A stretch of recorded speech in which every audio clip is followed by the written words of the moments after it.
నమస్తేనే. నమస్కారం అండి. ఏం పేరు మీ పేరు? నా పేరు పెద్దకొట్ల విజయ్ ప్రతాప్ అండి. ఇప్పుడు నవంబర్ 30వ తేదీన ఒక 5 రోజులు నవంబర్ 30వ తేదీన తెలంగాణ రాష్ట్ర అసెంబ్లీ ఎన్నికలకు సంబంధించి పోలింగ్ జరగనుంది. ఈ సూర్యాపేట నియోజకవర్గం నుండి బీఆర్ఎస్ నుంచి మంత్రి జగదీశ్వర్ రెడ్డి, బీఎస్పీ నుంచి జానయ్య యాదవ్, కాంగ్రెస్ నుంచి దామోదర్ రెడ్డి, బీజేపీ నుంచి సంఖ్య వెంకటేశ్వర పోటీ చేస్తున్నారు. ఎవరు గెలిస్తే సూర్యాపేట నియోజకవర్గం అభివృద్ధి చెందిందని భావిస్తున్నారు? ఇన్ని సంవత్సరాలలో సూర్యాపేటలో అభివృద్ధి చెందింది ఈ 10 ఏళ్లలో మన గుంటకర్ల జగదీశ్వర్ రెడ్డి గారి ఆధ్వర్యంలోనే బాగా అభివృద్ధి చెందింది. అది సూర్యాపేట ప్రజలందరూ చూస్తూనే ఉన్నారు. సూర్యాపేట అభివృద్ధి ప్రదాత అన్న బిరుదు కూడా సూర్యాపేట జనాలందరూ ఇవ్వడం జరిగింది.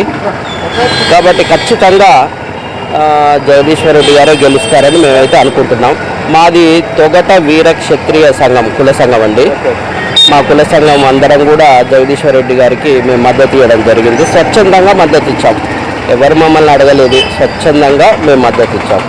ఖచ్చితంగా జగదీశ్వర్ రెడ్డి గారే గెలుస్తారు అన్న నమ్మిక మాకు 100% ఉన్నదండి. Thank you.